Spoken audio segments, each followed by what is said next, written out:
Welcome back to the Self-Esteem and Confidence Mindset podcast. Today, I welcome Yoni to the show, and we're going to be talking about self-confidence, wellness, and many, many more things. So just an introduction to his story, and then we will dive in to the conversation today. So Yoni is someone who has spent much of his life devoted to his own wellness, as well as redefining what this is for him. He currently has a meaningful psychotherapy practice, a daily yoga practice, and proactively focuses his wellness in a moment to the moment way. He is also the founder of Earth's Edge Wellness, a holistic wellness center that focuses on educating their clients so they can leave disorders like eating disorders, anxiety disorder, depression, and panic attacks and live true joyfully from now on. Yoni's current biggest success is that he is at peace. Great success. So, Yoni, glad to have you on the show today, and glad we could make this happen. So, yeah, tell us a little bit about, you do a lot of things around like wellness, like helping people get over some of these like challenges. What got you into this whole area, and what's your story a little bit around it? Sure, yeah. Well, I think for me personally, as a teenager, I was always interested in psychology. Um, and I remember initially going to psychotherapy more to just like advance. I didn't have anything particularly I was struggling with initially, but it was more like, is there something deeper? Can I learn more? So I was very like passionate and curious in that way. There were times in my life that I decided to take more of a path um, towards like more of like the healing path. My background, I'm Jewish. My background, actually, I studied to be a rabbi. About what was I spent like about 14 years in religious school studying ancient texts, kind of like what a monk would do in maybe Mm. in Dharmasala in the Himalayas, but in Jewish studies. For me, the shift, as I was studying for that, the shift kind of slowly became where I really wanted to help people, regardless of their orientation or their religious practices. I just like the idea of helping people to make a difference, make an impact. So for me, I focused more on we call it the psychotherapy approach. I became a marriage family therapist. And the marriage and family therapist approach is kind of more of a family system. It's like seeing an individual in the context of their surroundings. So and naturally, it took me towards areas like eating disorders, which are more also in the context of other people as well. Like eating disorders rarely happen in a vacuum. Often there's other dynamics, relational dynamics, emotional dynamics involved. So my approach went from psychotherapy to more of seeing the whole system, the people around them. With time, though, I've had some of my own experiences, my own traumas that hit me, and I found myself going to therapy over and over again. And Mm. it was almost like this, like normalization process that I realized that I was a part of too, where instead of like helping people find out their unique way, we would try to help people fit into the prescribed mold of the classic American society, like what's normal and what's not normal, as opposed to what's someone's ideal way. Like you shouldn't be normal, you're not normal. There's only one of you. So it's a very anormal situation. So I found with time, like, wow, I started taking a look at the whole psychotherapy approach is very cookie cutter. It's almost like, well, here are the defined, out of 8 billion people in the world, here are the defined list of all mental health disorders. And then this is the way to treat all of them by basically like 5 or 10 techniques. It's like, wow, this is a big statement to make that 8 billion people on the planet will get resolved and all have the same issue, you know? With time, it became clear that we're not really hitting the we're not hitting it on the buzzer. I started noticing with my clients that we're working, and then they'd have a big shift, and then I was always wondering, well, what creates real change? So I would ask them, so what changed? What was that change? Like, why did you change? Because this is a big issue for you. Like, let's say they struggle with their body image, and then one day they're like, you know what? I'm me, and I'm gonna be the way I am. And then I'm like, well, so what was the shift for you? And it was always like a random. It didn't. There wasn't like a coherent theme going on. I was in a goji shop, and someone may sing a song, and it just hit me. I was at a party. It was just like things didn't make any sense, and I'm like, there's something going on that the the psychological vernacular is not getting. There's something else going on, and we're not addressing it. We don't have a word for it, or we don't see it. So it's kind of like I'm sure before we knew the Earth was round, like now it's obvious. Like if you stand on top of a building, you'll see how the world ends, and then it doesn't end because a ship comes, right? But like back in the day, they probably had some answer for why that happens, like why you don't see something and suddenly it shows up. So like we have these rationales of like how to make sense of people randomly getting better or randomly getting worse, or why a technique does or doesn't work in certain scenarios. So, but I was really curious to get like kind of really define what it is, because if I could find that, that means it's just a dial, it's a button. I can just press that button and people get better. So what is that? So I have a sneak peek. I haven't found the one button, but I have found a major part of our healing has to do with the body. Surprise. Our mind and body are connected. They are both part of the body. So much so that I believe that our subconscious thoughts are actually the sensations in our body, and they get kind of like a Morse code gets sent to the brain, and that becomes the subconscious thoughts. But before they're thoughts, they're sensations. So what I've noticed is when I connect people to their body, and when I have them, and myself included, when I would connect myself to my body and find a way to make this body feel safe, make it like kind of, instead of viewing it from a psychological lens, view it from like, how do I do a puppy? Like we don't talk therapy in a puppy.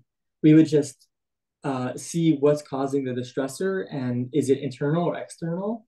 And if it's internal, what can we do to help regulate this nervous system or regulate the endocrine system so it's back in balance, right? So that's kind of how I view humans. It's an organism, like a plant, and it has a certain ideal conditions that help it thrive.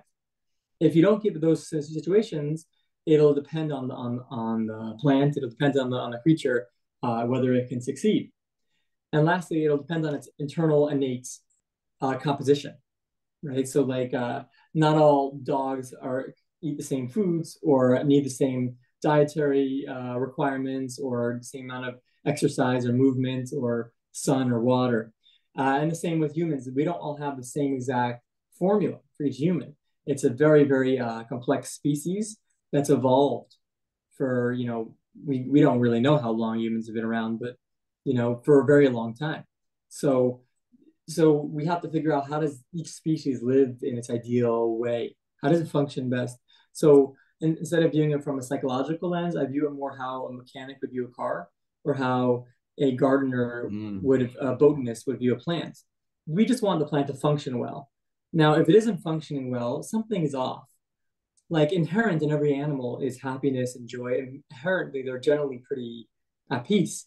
Even if there's a threat at your door and your dog barks, you'll notice his tail is wagging. He's like happy. It's like, how are you happy? There's a threat. Well, he's in his power.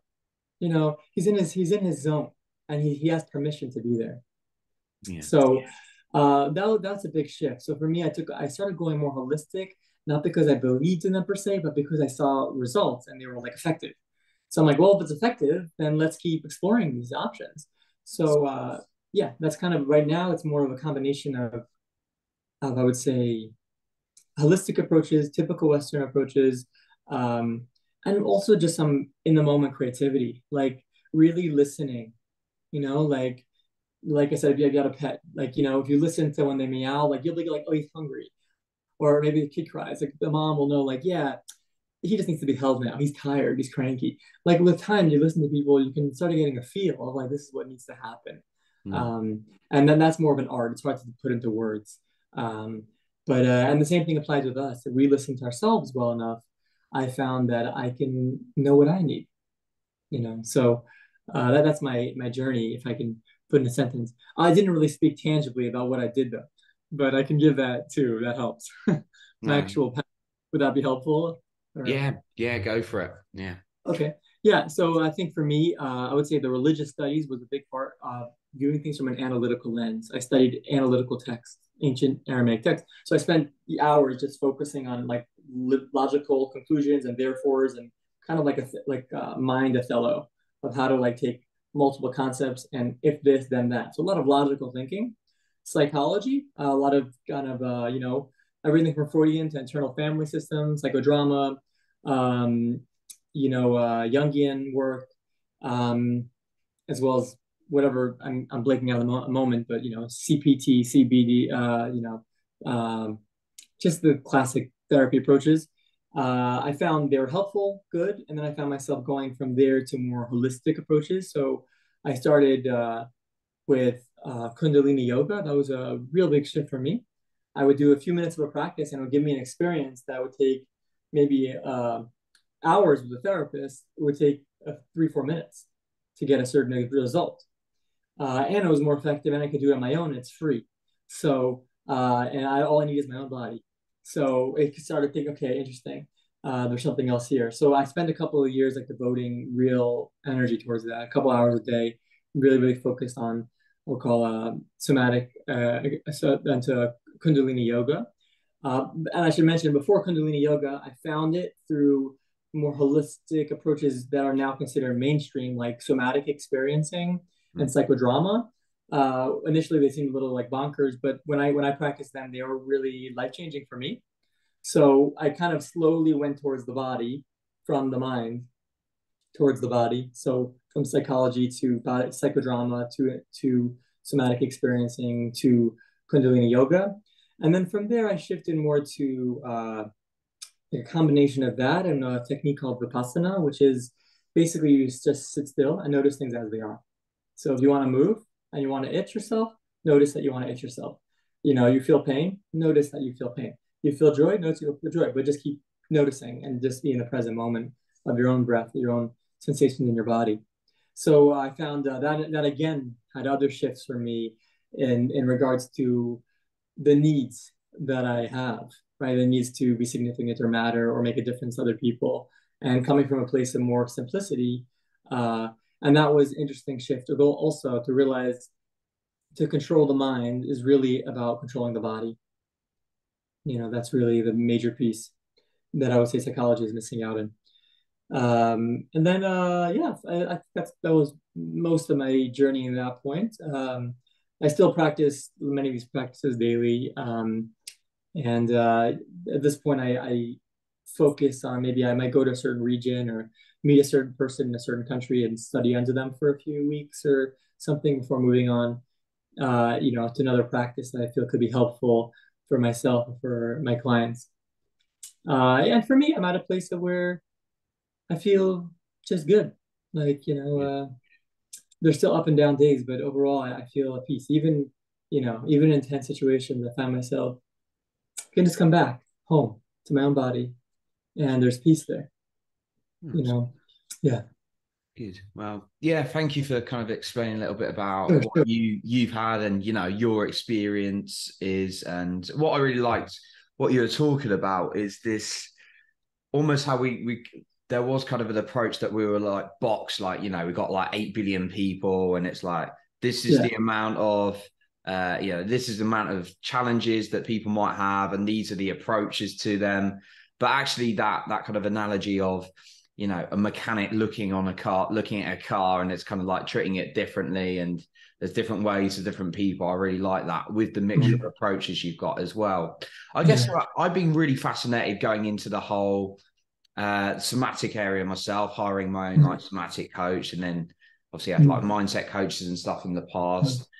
Is there like an effective practice you found personally? I know you've got lots of tools for an individual to really connect with their body and perhaps what's going on inside of them. Yeah, I think that there's totally, and again, I can just say, do the following thing. The problem is there's a reason why we disconnect from our body in the first place. And this is the area, like probably the number one area where most trauma doesn't heal, most eating disorders, most mental health disorders don't heal. They're totally neglecting, or their mind neglects their body. So when you go through stress, when you go through trauma, when you go through pain, and stress could be like you're at work and your boss wants you to do an assignment and you're rushing and you don't eat that day because you're really rushing and you forget you're hungry. Now, what happened there? Your body numbed out the sensation of hunger so you can keep going. Now, why? Because otherwise you feel a lot of pain. Maybe you'll get fired, maybe you'll get scolded or shamed. So your mind wants to protect you from that. So it'll just numb you out. And let's say you're in traffic and you're feeling really angry. So your body just numbs you out so you don't feel it anger. So you don't have to deal with that immense, intense emotion. So over time, our body slowly, slowly starts numbing us out. So when you think, well, let's connect back to the body, why would your body want to go back home if it's so uncomfortable there? Like it's almost like I don't know, where let's say wherever you are, you're The UK, in the yeah. yeah. So let's say you are it's early in the morning and you hop in your car and I don't it's freezing. Now you don't want to be in your car, right? And you have to put the heat on, get your hot cocoa in there, your coffee or tea. You have the music on, the temperature is right, and you're like, yeah, I'll sit in my car. It's nice, toasty. So that's the same thing with our body. If our body's not a place of comfort for us to go back to, we will keep leaving it. And there's a million ways of connecting people to their body. The more important factor is how to keep the body a safe place. And the answer is not to avoid stress, to avoid pain. The answer lies in the ability to tolerate and let's say tolerate isn't the right word because it kind of maybe it gives like this, you can hold it, but be at peace regardless of the sensation going on in your body. So when we're feeling, have you ever like done like a cold plunge or one of those type of Yeah, things? yeah. Yeah. And have you done it like multiple times or at one time only? Not recently, I've done like Okay. sort of cold showers, cold sea Oh, no, experiences. either one. But there's a moment of cold, and you could be like, oh, and like you Mm, hunt your shoulders up tight, all body, or you can just like relax into it.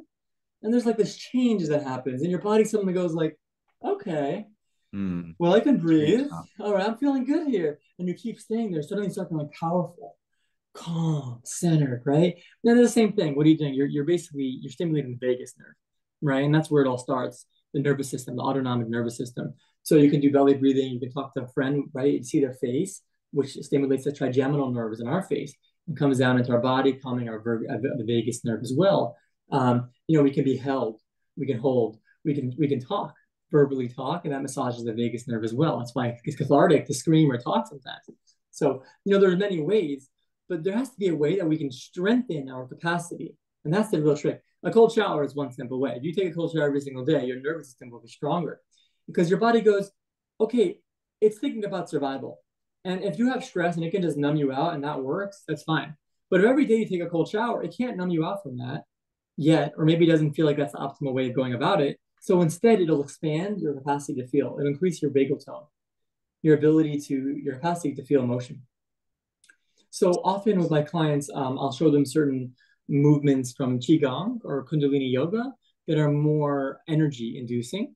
If you ever, gone to like a Tony Robbins event, like a lot of the movements he does are similar to like Kundalini Yoga movements. A lot of like jumping and moving your hand in synchronicity with movement. So it's not like he's pushing this way, he's pushing outward, right? It's not inward, the hands are going outward, pushing up. It signifies to the body, I'm in charge, I can push things off me, I have space, this is my ownership, my area. It creates a certain level of empowerment for the body. And the body is listening, the mind is listening. How should I be? How would you like me to represent myself?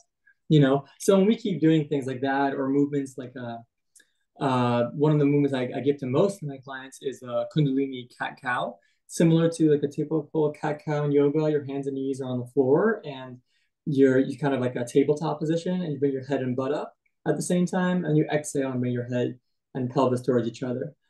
So you're kind of arching your back on the way up, in exhaling, and then curling your spine the other way. So that movement, if it's done quickly with an inhale and an exhale, can really be powerful. And there's links for it, and I have some links I can provide for this too. But basically, the movement when you inhale, like if anybody knows, if you on a really bad day we crouch, right? We bring our shoulders in, we hunch our back. On a really good day, our chest is out, we're feeling good.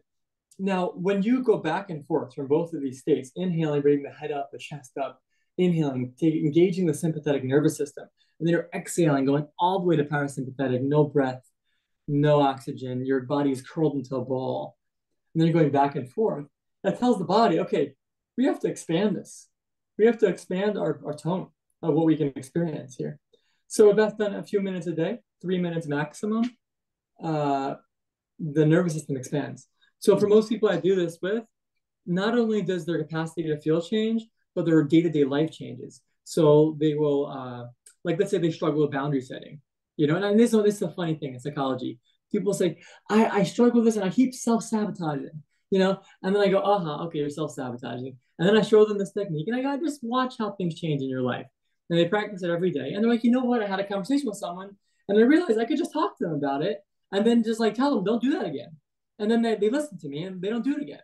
And like I thought I couldn't talk to them about it. And it was like their capacity to think past the way their energy levels, their nervous system did not allow them to think past that capacity. It wasn't a possible option available, So a lot of the stuff is like when your body is feeling energized, when your body's nervous system is strengthened, your capacity to live life is like a kind of like a level up, and you just experience life in a different color and a different lens, and your vitality is higher.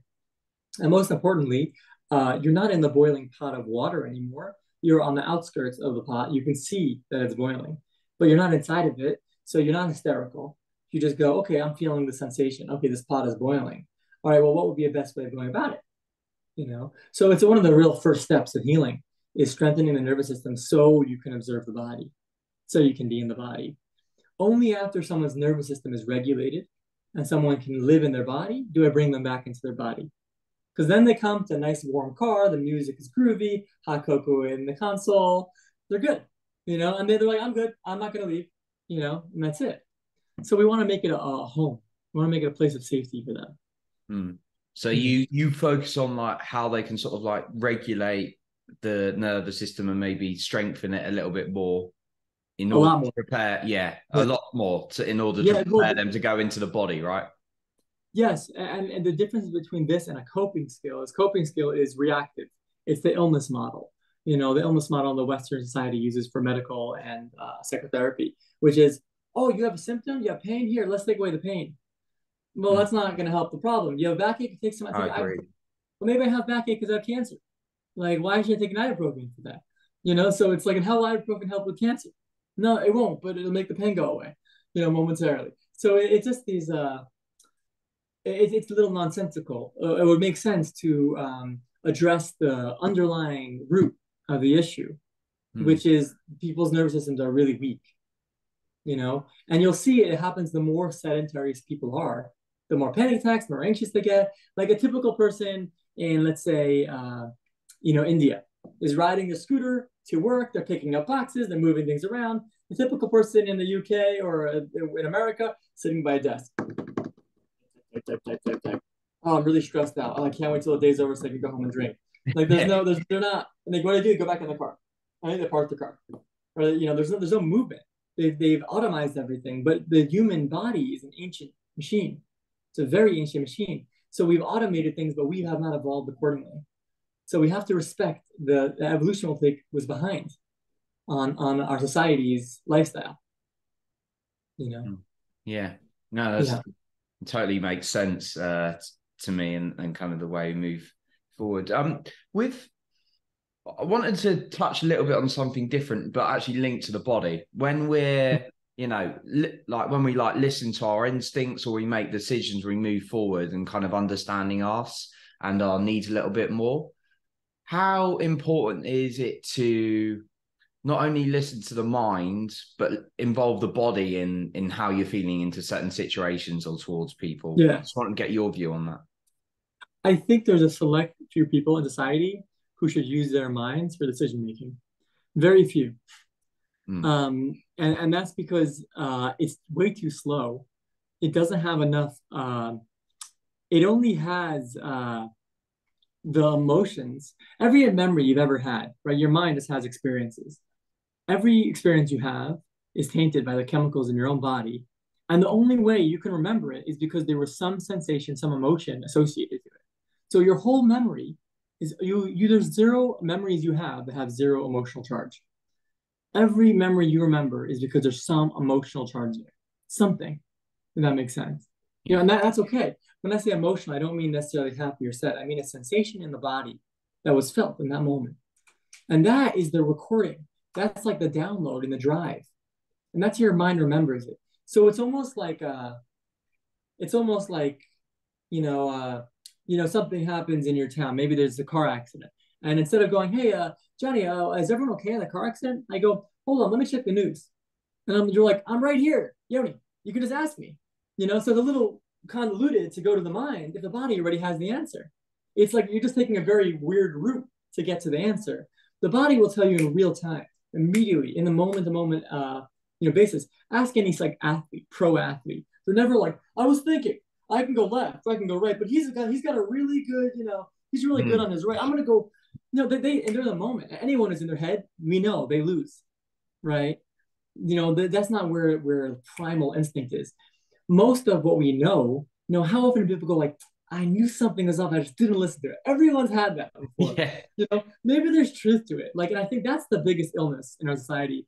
And this is my, I'm kind of, it's kind of crazy, but the biggest illness of society is that people don't trust themselves. That's the biggest illness. The fact that you can feel something, you can experience something, you can see something or hear something, whatever it is, that you experience, and we go, nah, it didn't happen. Oh, I'm telling you, I felt something felt wrong, but he's a professional, he's great, blah blah blah. Saw his smile, look at him, he's doing really well. He wouldn't blah blah blah blah, and then sure enough, that thing you thought of happens. you know so I do think there's a certain aspect of the mind. Some people are really truly, the way they go through information is intellectual, or they need to have kind of oscillation. And this is something I learned from, have you ever heard of human design? It's more of like it's a combination of like astrology, I Ching, and Kabbalah. No, So not so yeah, much. No. it's a combination of like more holistic approaches, but I use this with my clients because everyone, the way they receive information is differently. So instead of spending 3-4 sessions trying to figure that out, I can figure out how they receive information in the first session and get right to the chase. Meaning some people need to hear information from a listening standpoint. Some people need to receive information through a talking standpoint.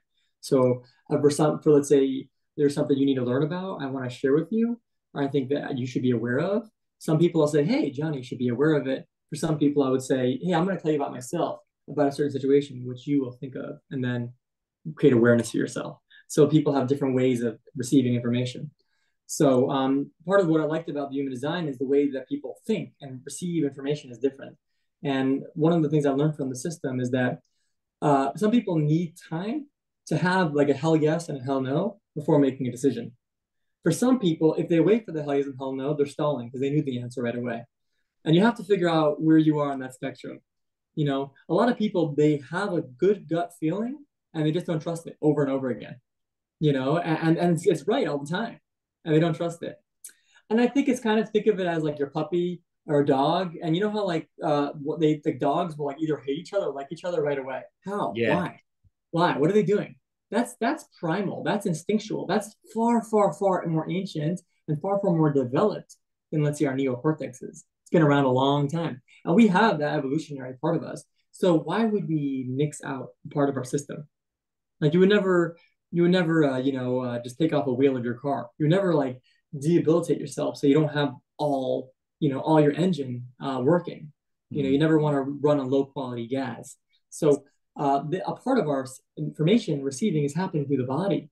So if we are just using our mind, we are taking out one of our primary ways of receiving information and processing information, right? Can I give an example maybe to help with this? Yeah, sure. Go for it. Yeah, I mean, I was just wondering from yeah. my perspectives, do you think some of this neglecting of like what the primal instincts saying to you comes from so much information coming at us left, right, and center that it confuses us? So if you have a stable base, then you'd be able to differentiate, Mm. right? If you had a place where like I know who I am, if Mm. you put me in a room by myself and you close that door, I know where I'm going to go. I know exactly how I'm going to feel. I'm going to come back to me, to Yoni, to how he feels in his body, and then I'll be there. So I know what that feels like. Now someone else walks in the room and suddenly I feel rage. Okay, what was that about?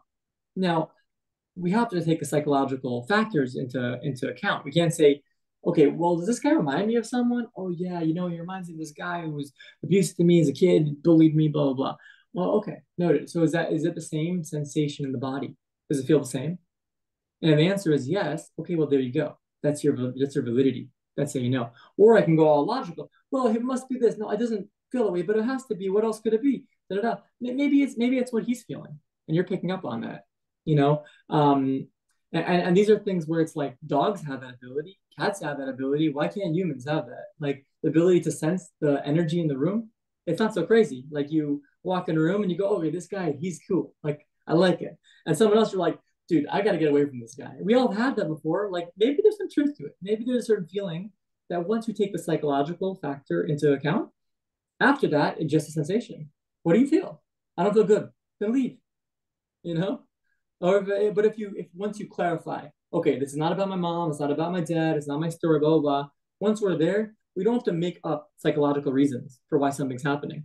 Once we do that part, the next step is how do we feel and trust it? You know. Mm. I love that. It's a really Yeah. good example of naturally how we're feeling into these situations. Yeah. Yoni, there's so much more I'd love to cover with you today, Yeah. and we've gone a lot into how we all these practices and how we can feel in the body. Just before we sort of like wrap up today, is there maybe a final point or something you'd like to reiterate? And then where can the listener find out more about you? Yeah, sure. I would say if there's one point, our wellness, our vitality has to involve the body. Mm. And it needs to be done much like brushing our teeth daily. We can't be reactive in a world that is moving this quick. You need to be proactive about your wellness.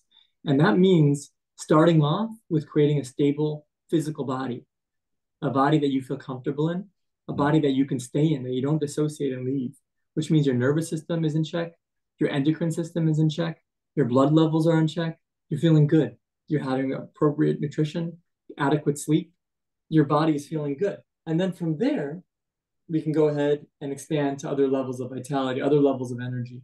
But we need to create a framework, and that the framework is the physical body. So I hope that that makes sense to the listeners here. You know the and I'll provide a link for the cat cow movement. It's like a link invite only, so only people who have the link will have access to it. Um, yeah, Earth's Edge Wellness is our website, www.earthsedgewellness, EARTHSEDGEWELLNESS. And yeah, we started off working with eating disorders, and we've expanded to all, well, I'm not even going to say illnesses, because when approached appropriately, they move on pretty quick. So it's more of, we help people with wellness, feeling good, because most mental health disorders, when you view them from the right angle, they're no longer a disorder. It's just a little hiccup in the system. So we get them back in line and start living their life. No, beautiful. Yeah. That's great work you're doing in the world, and thank you for Yeah. everything. Thank you for everything you shared today, Yoni. Pleasure. Yeah. Well, thanks for the questions and the interest. I appreciate the time. Thank you, Johnny.